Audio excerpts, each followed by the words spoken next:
Sebagai orang Kristen, bagaimana kita menyikapi perang Israel dan Hamas? Karena secara kemanusiaan kan Israel Kemanusiaan, menyerang Hamas habis-habisan secara kemanusiaan. Lagi pula, bukankah Israel yang pengennya ngerebut tanah Palestina, si oke, Hamas jadi ini? ada dua pertanyaan ya. Iya. Yang pertama tadi secara kemanusiaan, bagaimana menyikapi, Mm-mm. karena Israel menyerang Hamas Habis-habisan. habis-habisan. Pertanyaan kedua adalah Israel mau merebut wilayah Palestina. Hamas. Oke, kita luruskan satu persatu dulu. Jadi terima kasih untuk pertanyaannya dari anonim. Tadi apa tadi? Kemanusiaan. Kemanusiaan. Ya. Secara kemanusiaan, yang melakukan aksi teror hanyalah satu pihak. Ya. Hanya satu pihak saja. Nah, mungkin ada yang bertanya, apa bedanya yang Israel lakukan dengan yang Hamas lakukan? Pertanyaannya bagus sekali. Ya. Apa bedanya yang dilakukan oleh Israel dengan yang dilakukan oleh Hamas? Ada seorang kolonel dari tentara Inggris, namanya Camp. Dia membuat suatu kesaksian bahwa tentara Israel, atau disingkat dengan IDF, ya IDF, bukan Indonesia, Israel Defense Forces, itu merupakan tentara paling moral di seluruh dunia.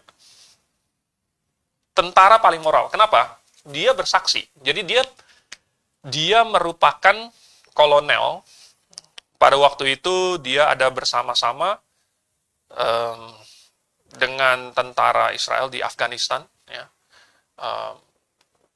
bersama pasukan PBB, ya, dan dia sudah bersama dengan mereka. Nah, lalu dia memberikan contoh. Jadi ada banyak contohnya, cuman dia mengangkat perang di Gaza 2014. 2014 berarti sudah berapa tahun? 9 tahun yang lalu. Ya. Nah, pada waktu itu katanya di awal sampai pertengahan tahun 2014, Hamas menembakkan ratusan roket ke arah Israel dengan mentargetkan daerah-daerah populasi, penduduk. Ya. Jadi bukan mentargetkan target militer, bukan untuk menyerang instalasi militer, tetapi menembakkan roket ke daerah pemukiman penduduk dengan tujuan untuk membunuh sebanyak-banyaknya penduduk sipil. Ini yang dilakukan oleh Hamas. Setiap kali ada roket, Israel mengecam apa yang dilakukan oleh Hamas. Tetapi serangan roket tidak berhenti. Bayangkan ratusan roket. Ya. Bandingkan dengan negara manapun yang lain. Bandingkan dengan Rusia dan Ukraina. Bandingkan dengan India dan Pakistan. Bandingkan dengan negara manapun. Ya, bandingkan dengan Korea Utara dan Korea Selatan. Bandingkan dengan Cina dan Taiwan. Kalau salah satu dari contoh yang lain tadi ada menembakkan satu roket saja, satu roket, jangankan ratusan, satu roket saja, itu sudah langsung bisa mengakibatkan perang besar. Ya, langsung perang besar. Tetapi apa yang dilakukan oleh Israel? Yang terjadi adalah Israel meminta Hamas untuk berhenti, mengecam Hamas karena telah mentargetkan penduduk sipil. Lalu kemudian mengancam akan membalas dan menghentikan serangan roket. Ini masih sangat ringan sekali. Ringan sekali. Israel masih menunggu sampai ratusan roket diluncurkan. Menunggu sampai ratusan roket diluncurkan. Lalu kemudian apa yang dilakukan Israel? Sesudah ratusan roket dan kelihatannya Hamas tidak akan berhenti. Sesudah dikecam dari berbagai pihak, tetapi Hamas tidak mempedulikan. Maka akhirnya Israel memutuskan akan melakukan pengeboman dari udara. Ya. Lalu apa yang Israel lakukan? Mereka menyebarkan peringatan kepada penduduk di situs-situs yang akan dilakukan pengeboman. Jadi mereka menyebarkan brosur, ya, menjatuhkan brosur dari udara. Mereka menggunakan siaran radio. Mereka meng-SMS, bahkan menelpon puluhan ribu penduduk Gaza. Menelpon penduduk Gaza dan kasih tahu gedung ini akan dihancurkan. Ya, gedung ini akan dihancurkan.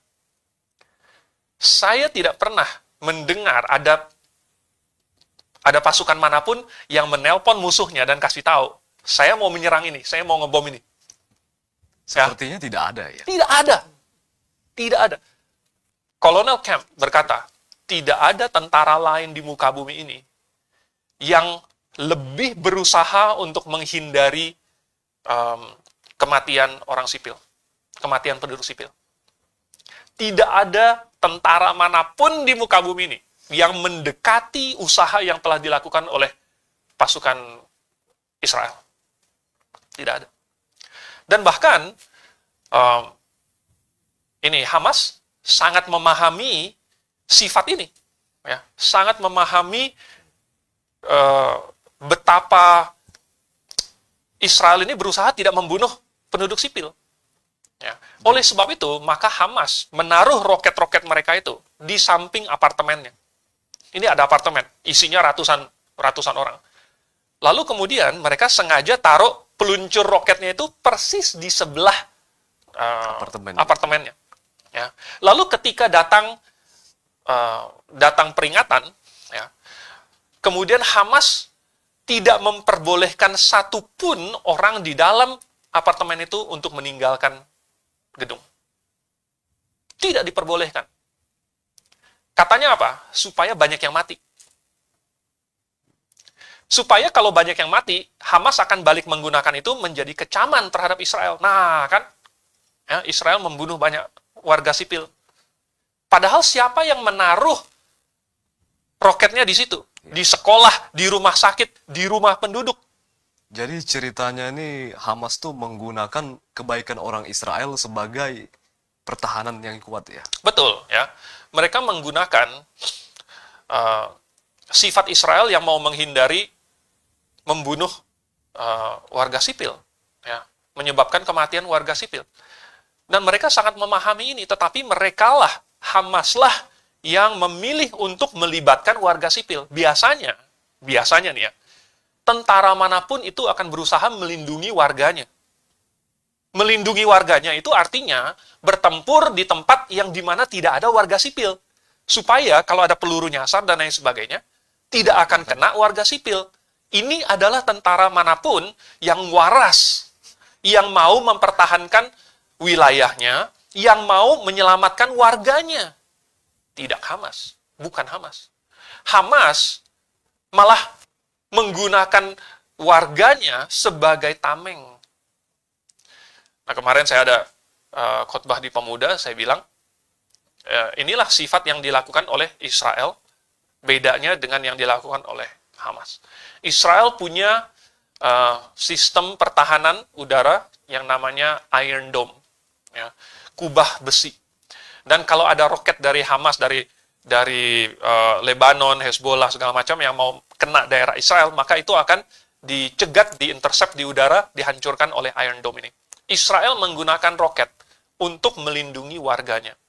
Penangkal ya. Betul, untuk menangkal.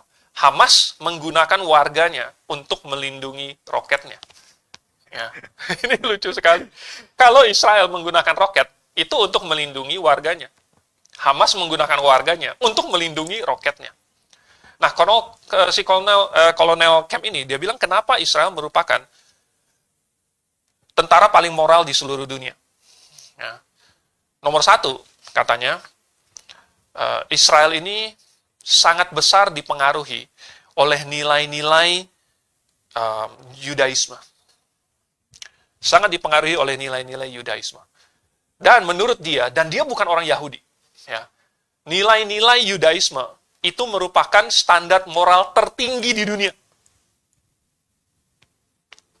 Saya mungkin hanya sedikit mengkoreksi. Sebenarnya standar tertinggi itu bukan nilai-nilai Yudaisme, tetapi nilai-nilai Alkitabiah. Itu adalah standar moral tertinggi. Tetapi, poinnya adalah, orang Israel menggunakan standar moral yang lebih tinggi daripada tentara manapun di muka bumi ini. Lalu katanya, Israel ini, mereka menggunakan warga-warga sipil untuk masuk ke dalam tentaranya. Kalau negara-negara lain, misalnya Amerika, mereka itu memiliki sistem tentara profesional. Artinya yang mau masuk ke dalam ketentaraan itu yang benar-benar volunteer. Nah, Israel menggunakan sistem wajib militer. Ya. Jadi, semua warga mulai dari usia 18 tahun, itu harus ikut wajib militer 2-3 tahun. Ya. Jadi, Israel menggunakan warga sipil untuk mempertahankan diri. Ada tentara yang profesional, tetapi mayoritas besar itu adalah warga sipil. Mereka adalah orang-orang biasa, kayak kita. Mereka orang-orang yang bukan mau maju ke medan tempur. Mereka adalah orang-orang biasa yang punya bapak, punya ibu, punya kakak, adik, ya, dan tidak mau membunuh warga sipil. Itulah sebabnya tentara Israel sebenarnya tidak ada yang mau membunuh siapa-siapa, membunuh warga Palestina. Nggak ada. Ya. Jadi dari mana berita-berita bahwa Israel melakukan kekejaman dan lain sebagainya? Itu semua adalah bohong. Contoh kasus. Baru 2-3 hari yang lalu itu, ada berita katanya Israel mengebom rumah sakit Al-Ahli ya, di Gaza. Katanya ratusan orang meninggal, anak-anak, wanita, orang tua, katanya dibom dengan keji. Ya, ini merupakan kejahatan perang. Israel telah menjatuhkan bom menghancurkan rumah sakit itu. Tetapi ini ternyata telah dibuktikan baik oleh foto-foto satelit maupun foto-foto dari udara, rekaman video, rekaman suara yang membuktikan bahwa roket yang menghantam rumah sakit tersebut adalah milik Islamic Jihad. Itu adalah roket yang ditembakkan dari daerah Gaza sendiri. Ya. Lalu kemudian salah sasaran, ya, dan jatuh di lapangan parkir rumah sakit ini. Sehingga mengakibatkan kebakaran dan sebagainya, menghancurkan mobil-mobil di situ. Tetapi ternyata itu tidak membunuh banyak orang. Ya, tidak membunuh banyak orang. Dan ketahuan gitu. Ada gambar satelitnya, ada foto-fotonya, ada videonya. Plus ada rekaman percakapan di telepon dari orang Hamas yang telepon gitu, lalu bilang, oh ini adalah orang kita sendiri. Dan pecahan-pecahan bomnya itu, pecahan roketnya, itu bukan punya Israel. Karena ciptaan Israel punya itu beda dengan yang bikinan orang Gaza, yang bikinan Hamas. Ya. Itu bahannya berbeda, segala macam. Yang dibikin oleh Hamas ini, banyakan itu adalah DIY punya, ya, yang bikin sendiri gitu, IED. Tetapi yang ada di situs itu bukan punya Israel, tetapi adalah punya Islamic Jihad. Jadi mereka sambil ditelepon itu ngomong, itu gimana nih, itu punya kita sendiri. Adalah para pemimpin Hamas yang segera menyebarkan kebohongan. Dan sampai bilang ratus-ratus orang meninggal. Nggak ada ratusan orang meninggal. Ya, itu bahkan tidak mengenai gedung rumah sakitnya sendiri, nggak kena. Cuman kena lapangan parkirnya doang. Jadi mereka nih seperti ingin bermain play victim gitu ya. Betul, ya. Sehingga orang-orang yang bodoh, yang hanya membaca berita atau mendengarkan dari satu pihak saja, itu dengan mudah ditipu, dan karena memang mereka tidak mau membuka mata, maka mereka dituntun seperti orang buta, sampai membenci Israel, dan menyimpulkan bahwa Israel melakukan kejahatan perang. Kejahatan perang mana yang dilakukan oleh Israel? Jikalau mereka mengatakan bahwa Israel itu melakukan kejahatan perang dengan membunuh warga sipil, yang harus ditanyakan adalah kalau memang Israel mau membunuh warga sipil, Buat apa Israel memberikan peringatan sebelum melakukan serangan? Sebelum melakukan serangan, Israel sudah memberikan peringatan. Yang melakukan pembunuhan justru adalah Hamas. Yang walaupun bisa memilih untuk menggunakan cara lain, memilih untuk memakai daerah penduduk untuk melancarkan serangan, memilih untuk berlindung di dalam sekolah, di dalam rumah sakit, di dalam klinik, di dalam masjid, dan sengaja membuat Israel mentargetkan situs-situs tersebut. Dan merekalah yang menghalangi orang keluar ketika Israel memberikan peringatan supaya melakukan evakuasi. Siapa yang menghentikannya? Hamas yang menghentikannya. Siapa yang menghentikan orang Palestina keluar dari Gaza? Mesir yang menghentikan. Mesir. Tidak ada negara Arab lain yang mau menerima refugee itu bahasa Indonesianya, refugee dari Palestina. Nggak ada. Ya, mereka semua bilang, oh kita adalah saudara-saudara sesama Muslim. Tetapi kalau ada yang mau lari ke negaranya dia nggak diterima, nggak boleh. Ya, berarti cuma omong doang. Cuma omong doang. Kenapa? Karena mereka mau menggunakan orang-orang Palestina yang terperangkap di Gaza itu menjadi bahan propaganda dan menjadi alat untuk mengecam Israel. Tujuan mereka bukanlah supaya orang Palestina dibebaskan. Tujuan mereka adalah untuk melenyapkan negara Israel. Dan sebelum negara Israel lenyap, mereka tidak akan puas. Jadi sekalipun Israel berhenti dan bernegosiasi dan lain sebagainya, apapun yang Israel lakukan tidak akan memuaskan mereka. Karena Israel masih tetap eksis. Mereka tidak akan puas sampai mereka telah menghancurkan Israel. Itu yang ada di dalam charternya Hamas. Itu di dalam undang-undangnya Hamas. Itulah alasannya Hamas berdiri, yaitu untuk menghancurkan Israel. Bukan untuk melindungi warga Palestina, bukan untuk mendirikan suatu negara Palestina, bukan untuk keamanan, kedamaian daerah Timur Tengah, bukan demi alasan kemanusiaan. Alasan ada berdiri Hamas adalah untuk menghancurkan Israel dari muka bumi. Ini adalah kebenarannya. Bagi yang mau membuka mata dan membuka telinga, perhatikan baik-baik. Oke?